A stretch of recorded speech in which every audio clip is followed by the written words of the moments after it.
Subscribe to our YouTube channel and press the bell icon to get the latest updates. आज हमारे साथ the print के साथ जुड़े हैं छत्तीसगढ़ के मुख्यमंत्री श्री भूपेश बघेल। छत्तीसगढ़ का अभी तक का पूरे कंट्री में सबसे बेस्ट परफॉर्मेंस रहा है। 81% डिस्ट्रिक्ट वहाँ ग्रीन जोन है, अब तक बेस्ट है। और जैसा कि मुख्यमंत्री जी खुद ही कह रहे थे अपने एक लेटर में कल कि 28 डिस्ट्रिक्ट में से 23 में कोई इन्फेक्शन नहीं है और 4 में काफी कम है, मतलब टोटल इन्फेक्शन अभी केवल 11 व्यक्तियों में वहां पे है। ये सच है सर? और कैसे आपने मैनेज किया है इसको? देखिए, अभी आपको लेटेस्ट जानकारी दूं कि जो 36 हमारे टोटल कोविड पॉजिटिव पाए गए थे जी, उसमें से 26 घर लौट गए हैं, केवल 10 बचे हैं। और जो हैं अभी हॉस्पिटल एम्स में हैं उनके भी हालत सामान्य है। बहुत जल्दी स्वस्थ होने की संभावना पूरी की पूरी है।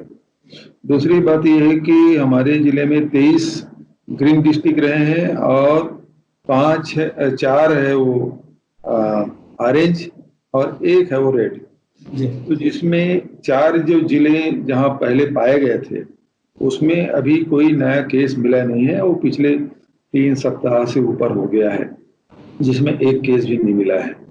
जहां कोरबा जिले में जो लगातार संख्या बढ़ती जा रही थी, अब उसमें भी अब जो नए टेस्ट आ रहे हैं उसमें भी अब कोई नया केस नहीं मिल रहा है। इस प्रकार से यहाँ स्थिति नियंत्रण में है।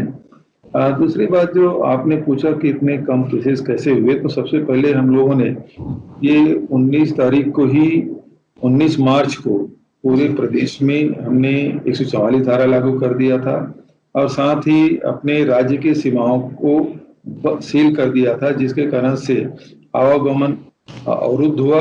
और इसके कारण से दूसरे प्रदेश से जो आने वाले लोग हैं जिसमें से कोविड 19 होने की संभावना थी वो न्यून हो गई है। तो इस प्रकार से उसके बाद इंटर डिस्ट्रिक्ट हमने लॉकडाउन किया और ग्रामीण क्षेत्रों में गांव वाले ने खुद ही अपने गांव की सीमाओं को उन्होंने सील कर दिया, किसी को आने नहीं दिया, जाने नहीं दिया।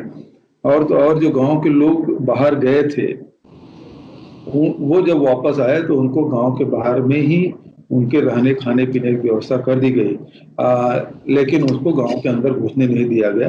ये गांव वाले सबसे अच्छा इसको लॉकडाउन उन लोगों ने किया है, जिसका ये सुपर परिणाम है। और सर आप कह रहे हैं कि प्रधानमंत्री जी के लॉकडाउन के अनाउंसमेंट के 5 दिन पहले ही हमने पूरे स्टेट में 144 लगा दिया था। जी हाँ, लॉकडाउन मतलब जो कर्फ्यू लगाने की बात है वो हम लोगों ने 21 तारीख को कर दिया था जी, और 144 है वो 19 तारीख को कर दिया था। तो उसके पहले ही हम लोगों ने कर दिया था। उसके पहले मीडिया के माध्यम से, प्रशासन के माध्यम से सब लोगों को जानकारी देने का काम किया कि क्योंकि ये बीमारी हमारे छत्तीसगढ़ या हिंदुस्तान की नहीं है। ये बीमारी जो विदेश से आ रहे हैं, हमारे ही नागरिक हैं जो विदेश यात्रा पे गए थे, ये वो लोग जो आए हैं उसके कारण से हुआ। हमारे यहाँ करीब 2100 लोग 1 मार्च के बाद से विदेश यात्रा किए थे। उन सबको या तो क्वारंटाइन में रखे या होम आइसोलेशन में रखे और जो लोग गए थे उनकी सबकी जांच किए। और हमारे यहाँ बहुत कम ऐसे लोग हैं जिसमें लक्षण पाया गया। जांच करने पे पता चला कि हाँ ये कोरोना ये कैरियर है। सर यूपी जैसा बड़ा स्टेट तो छत्तीसगढ़ नहीं है, लेकिन फिर भी 2.5 करोड़ पॉपुलेशन है छत्तीसगढ़ की। ये एक तो बहुत बड़ा अचीवमेंट है आपके लिए जी। ये मैं जानना चाहता था कि सारे स्टेट से कंप्लेंट आ रहे थे कि उनके पास टेस्टिंग किट्स नहीं है जी। उतनी मदद, जैसे कि वेस्ट बंगाल के मुख्यमंत्री कह रही है कि सेंटर से मदद नहीं मिली शुरू में। इस तरह का कोई समस्या आपको छत्तीसगढ़ में आया सेंटर के साथ कोऑपरेशन में? देखिए, इसकी शुरुआती जानकारी हमको हो गई थी। भारत सरकार ने जो एडवाइजरी जारी की उसमें तो यही था कि ये जिसमें लक्षण पाए जाए, जिसको बुखार हो, जिसको सूखी खांसी हो, जिसमें सांस लेने की तकलीफ हो, तो ऐसे लोगों की ही जांच की जाए। जब लक्षण दिखाई दे तब उसकी जांच की जाए। और डॉक्टरों से बात किए तो किट बहुत लिमिटेड थे और भारत सरकार ही इसको सप्लाई कर रहा था।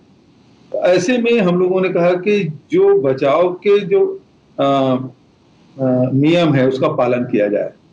तो जो फिजिकल डिस्टेंसिंग है जी और साफ सफाई है, हाथ मुंह धोना, इस पे हम लोगों ने ज्यादा जोर दिया, क्योंकि हमारे पास कोई वैक्सीन तो है नहीं, अभी तक डेवलप नहीं हुआ है, जी पूरी दुनिया में नहीं हुआ है।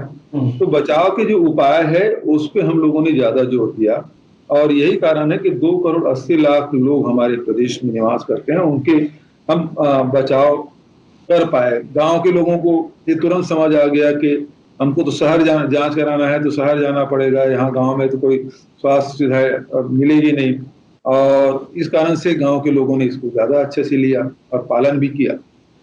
सर कई स्टेट्स में वो तबलीगी जमात की मीटिंग को लेके काफी हार्ट बर्न्स रहे, वो ब्लेम कर रहे हैं कि तबलीगी के कारण इतना कुछ हो गया। आपके यहाँ भी कोई प्रॉब्लम हुई तबलीगी जमात की मीटिंग के बाद? ये देखिए, तबलीगी जमात बहुत, मैंने शुरुआत में कहा कि जो विदेश से आए उसके कारण से ये वही क्योंकि चीन से निकला, चीन से फिर अन्य देशों में, यूरोपीय कंट्री में, अरबियन कंट्री में, अमेरिका में, हिंद, ये सब फैलते गए। जो लोग गए वो लोग लाते गए और उसके कारण से बीमारी फैली। तो जो तबलीगी जमात के लोग हैं उसमें भी विदेश के लोग आए थे। जब हम छत्तीसगढ़ में 21 लोगों की जांच किए तो जो विदेशी नागरिक हैं उसकी सूचित भारत सरकार के पास थी, उसकी जांच क्यों नहीं किया गया? और फिर जहां निजामुद्दीन में जो एकत्रित हुए थे उसको क्यों छोड़ दिया गया और सब पूरे प्रदेश में, सभी देश के सभी प्रदेशों में भेजा गया, उसको जाने दिया गया? हमारे प्रदेश में 107 लोग आए, 107 लोगों को प्रदेश के विभिन्न क्षेत्रों में थे, सुकमा से लेके सरगुजा तक के प्रत्येक जिले, प्रत्येक शहर में थे। सबको ढूंढा गया, उसको क्वारंटाइन किया गया, उसके सैंपल लिए गए और उसमें एक व्यक्ति वो पॉजिटिव पाया गया और वहीं से फिर वो फैला और इस कारण से आंकड़े 36 तक पहुंचा। नहीं तो हमारे यहाँ तो 10-11 ही थे। तो आप कह रहे हैं कि कहीं ना कहीं भारत सरकार की भी कमी रही तबलीगी जमात की मीटिंग को रोकने में और वहां से जो स्प्रेड हुआ उसको रोकने में? यही सवाल यही उठता है कि जब आपको पता था कि विदेश के नागरिक यहाँ रह रहे हैं तो, और वो भी आपके नाक के नीचे दिल्ली में, तो उनको पहले इलाज कर लेना था। उनको वहां जो तबलीगी जमात में एकत्रित हुए थे उसको वहीं रोक लेते, पूरे हिंदुस्तान के अन्य राज्यों में भेजने की जरूरत नहीं थी। इतनी बड़ी बीमारी कैसे फैलती? हमारे भी 107 लोग आए, तुरंत हम लोगों ने उसको होम क्वारंटाइन किया और पूरे नजर में रखे रहे, उसके सैंपल लिए, सब जगह जा जाके भेजना। मतलब बहुत बड़ा प्रदेश है हमारा, भले जनसंख्या के हिसाब से भले 2,80,00,000 हैं, लेकिन भौगोलिक दृष्टिकोण से तो बहुत बड़ा है हमारा प्रदेश। तो सब जगह भेजना, उसके सैंपल लाना, उसकी जांच करना, ये तो कठिन कार्य हुआ, सभी खोजना। फिर बीच में ये हल्ला हो गया था कि आंध्र प्रदेश के जो अधिकारियों ने वहां के जो फोन डंप किए थे, टावर डंप किए, तो उसमें ऐसे नाम आ गए थे जिसमें ये बताया गया कि यहाँ बहुत ज्यादा लोग हैं, लेकिन भारत सरकार से और जो सूचना आई वो केवल 107 था। कुछ लोग कोर्ट भी चल दिए थे कि इतने अधिक लोग हैं, बचत लोग कहाँ हैं। फिर हम लोगों ने जवाब दिया भाई कि केवल 107 की सूची है और सब लोगों को आइडेंटिफाई कर लिया गया है और सबकी जांच हो रही है। 100% आपने आइडेंटिफाई कर लिया? 100%? हाँ, जितने हैं वो सबको जांच कर ली गई। कुछ लोग अफवाह फैलाने की कोशिश भी की लेकिन वो असफल हुए। सर आपके कुछ मैं लेटर्स देख रहा था जो कि आपने प्राइम मिनिस्टर को लिखा है और लोगों को, इसमें आप 2-3 चीजें जो कह रहे हैं। एक तो कि अब जो ऑलमोस्ट ग्रीन जोन पूरा स्टेट हो गया है छत्तीसगढ़, इसके बाद आप बिजनेस एक्टिविटी जो ये सारा आप चालू करना चाहेंगे। और दूसरी चीज जो आप रेज कर रहे हैं रिसोर्सेज का कि 30,000 करोड़ की जरूरत है, इमीडिएटली 10,000 करोड़ दो बिजनेस और इंडस्ट्री को हेल्प करने के लिए। इसके बारे में कुछ बताएंगे कि अगला क्या कदम होगा आपको इसमें? देखिए, आज पूरे व्यापार है, व्यवसाय है और इंडस्ट्री है, वो सब बंद है। सारे मजदूर या तो घर बैठे हैं या अपने प्रदेशों में चले गए हैं, कोई एक्टिविटी नहीं हो रहा। ये पहली बार इतिहास में हो रहा है। हमारे यहाँ उत्पादक राज्य है, हमारे यहाँ सीमेंट है, एल्युमिनियम है, आयरन है, वो सारे उत्पादन होते हैं। हमारे यहाँ कोल है, पूरे देश भर में कोयला जाता है, तो ये सारे उत्पादन प्रभावित हुए हैं। जी।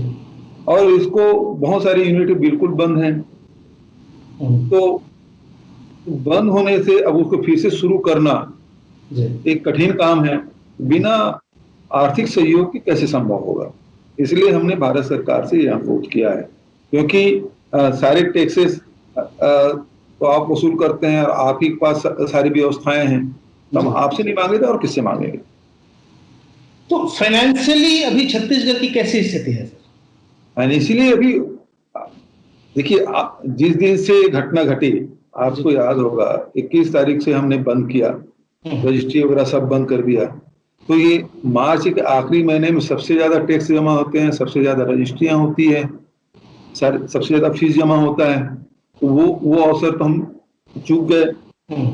अब आवक तो बिल्कुल बंद है, न केवल छत्तीसगढ़ का बल्कि किसी भी राज्य के आवक बिल्कुल शून्य हो चुके हैं। तो ऐसे में फिर से शुरू करना है तो भारत सरकार से ही सहायता की उम्मीद की जा रही है और हम कर रहे हैं। सर, जहाँ तक मुझे याद है, आपका जो इंटरेक्शन हुआ था प्रधानमंत्री जी से, उसमें भी आपने रेज किया था कि जीएसटी के इतने ड्यूज हैं हमारे। जी, जीएसटी के करीब 2000 करोड़ हमारे ड्यूज थे और उसमें करीब 1500 करोड़ अभी मिला है। लेकिन डिजास्टर मैनेजमेंट के पैसे कुछ आए, तो जो बजट में आता है वही आया है, अतिरिक्त तो कुछ नहीं आया है। ये तो हमको मिलना था। अब दूसरा अब ये है कि फाइनेंशियल एक्टिविटी कम हो गई है, तो आने वाले समय में जो हमको टैक्स जो 90% रिटर्न हो जाता था, वो टैक्स ही नहीं जाएगा, तो रिटर्न क्या होगा? तो ऐसे में भारत सरकार से ही मदद की मांग हमने की है। तो इसमें भारत सरकार के रवैये के बारे में आप क्या कहना चाहेंगे? क्योंकि आप काफी 2-3 सप्ताह से आप इस बात को आप कह रहे हैं, कुछ आपके बाकी मुख्यमंत्री दूसरे स्टेट्स के वो भी कह रहे हैं, लेकिन अब तक कुछ रिस्पांस हमने इधर से सुना नहीं है। आप लोगों की कोई बातचीत हुई है फिर सेंटर से इसको लेकर? देखिए, जब सभी राज्य मांग करेंगे तो भारत सरकार विचार करेगी, ऐसा हम विश्वास करते हैं। और सर, लॉकडाउन खत्म होने के बाद आप किस तरह का रेस्ट्रिक्शन ईज करना आप चाहेंगे? देखिए, कुछ एक्टिविटी खुली है। हमारे जो 23 जिला जो बिल्कुल ग्रीन जिला है, हमने भारत सरकार से भी यही आग्रह किया है कि उनको वहाँ सारी एक्टिविटी शुरू करना चाहिए और जिले के अंदर इंटर डिस्ट्रिक्ट आवागमन शुरू होना चाहिए, जिससे फाइनेंशियल एक्टिविटी शुरू हो सके, जनजीवन सामान्य हो सके। अभी एग्रीकल्चर सेक्टर में जहां मनरेगा का काम हमने शुरू किया है, कृषि कार्य की शुरुआत हुई है, तो उसी प्रकार से जो ग्रीन जोन है उसमें पूरी तरह खोलना चाहिए। जो ऑरेंज जोन है उसमें भी स्वीकृति मिलनी चाहिए, क्योंकि नए केस हमारे 3 सप्ताह हो गए, मिला नहीं है। तो यहाँ भी व्यवसायिक गतिविधि और औद्योगिक गतिविधि करने की छूट मिलनी चाहिए। सर, 3 मई के बाद जबकि लॉकडाउन खत्म होगा, उसके बाद आप किस तरह का फुल रेस्ट्रिक्शंस लिफ्ट करना चाहेंगे, या किस तरह की स्ट्रेटेजी आप चाहेंगे कि भारत सरकार या आप खुद ही कैसे उठाना चाहेंगे?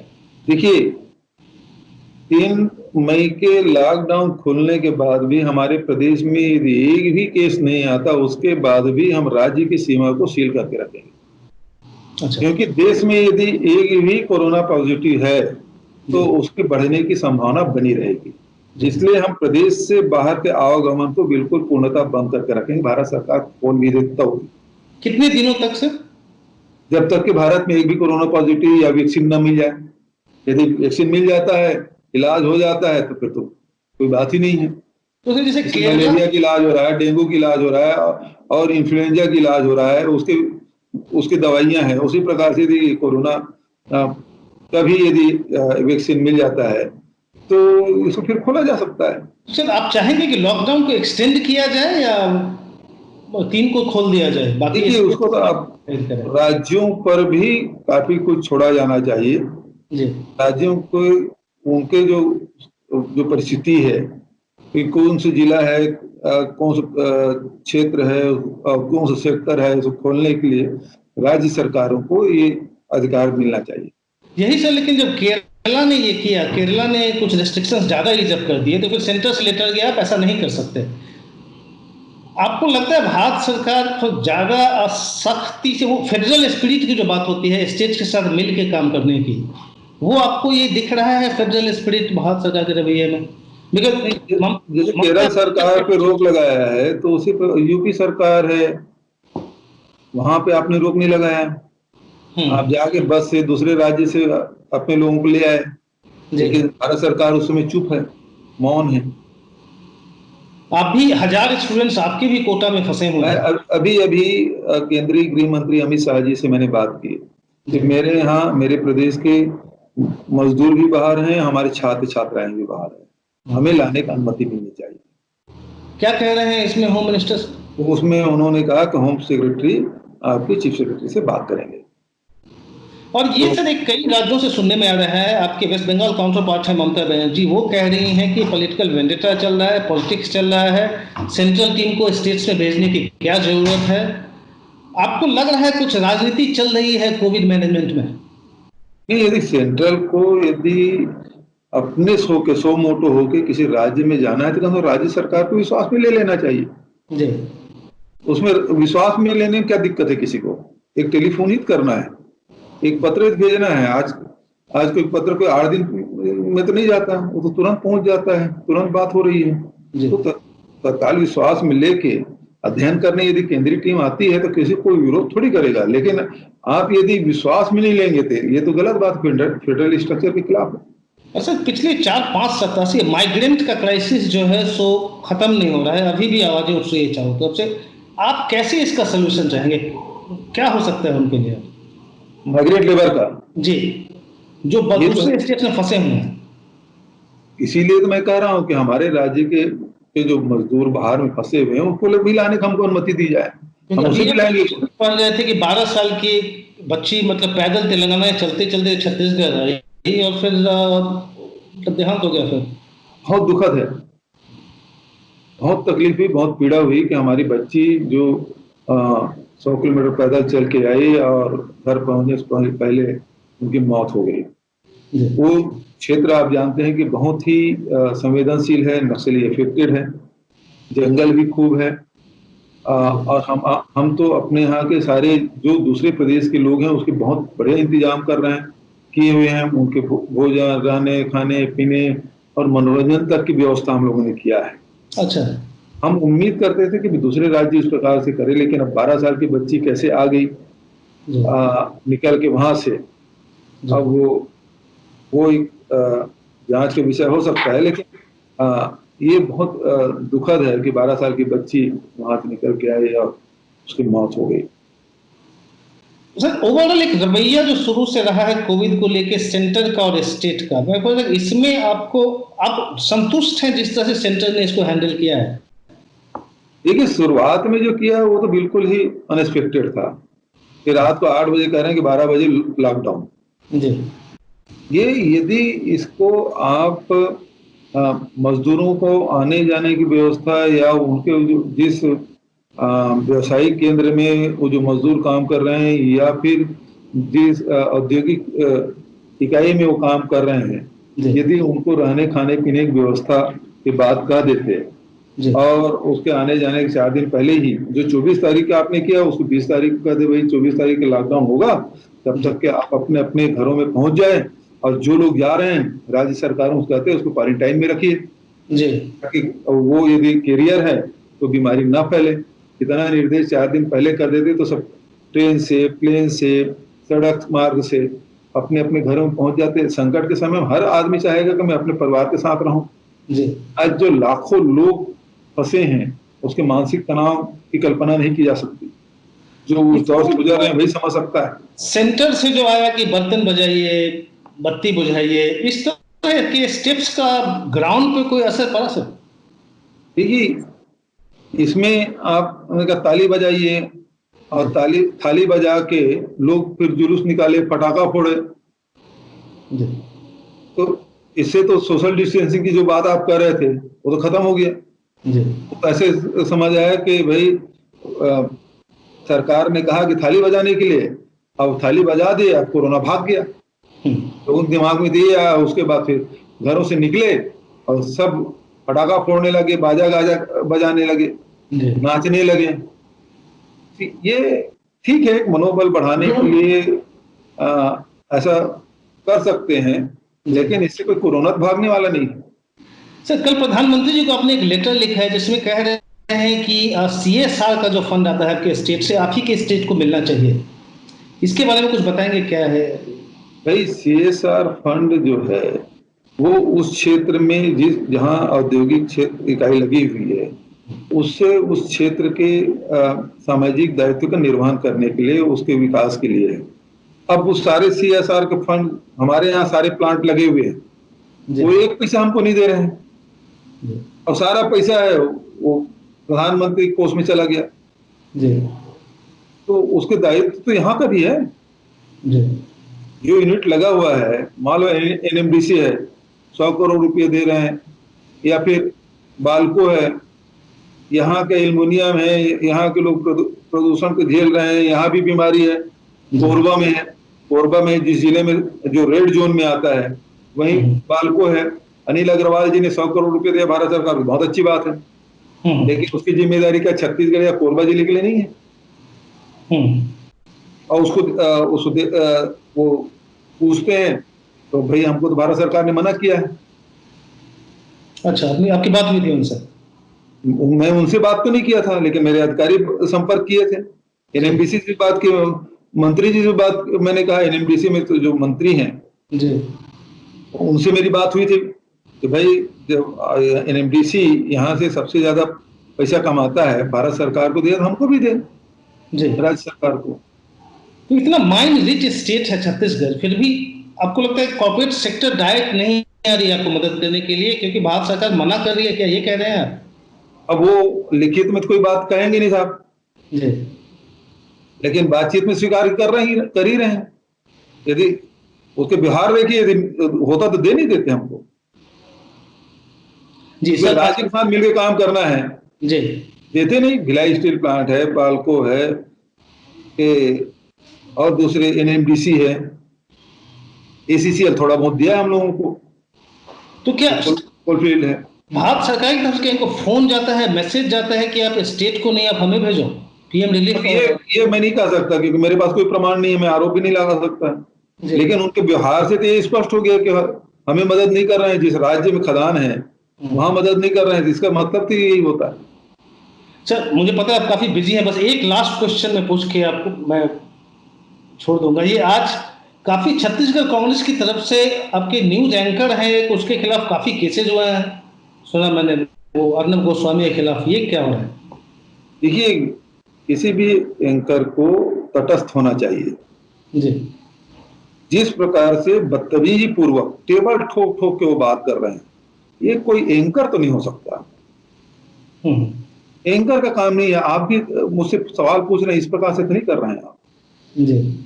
लेकिन यदि आप जिस भाषा का प्रयोग कर रहे हैं और जो दुर्भावना फैलाने का कोशिश अर्नब गोस्वामी ने किया है, तो उसके खिलाफ तो FIR होगा ही।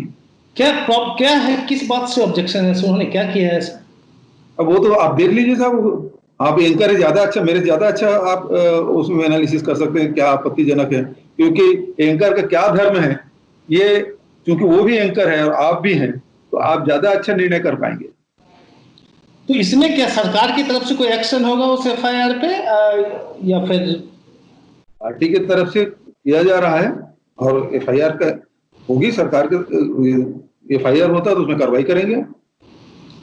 Sir, thank you very much, फिर आपको बहुत बहुत बधाई इतना बढ़िया कोविड मैनेजमेंट के लिए। नमस्कार।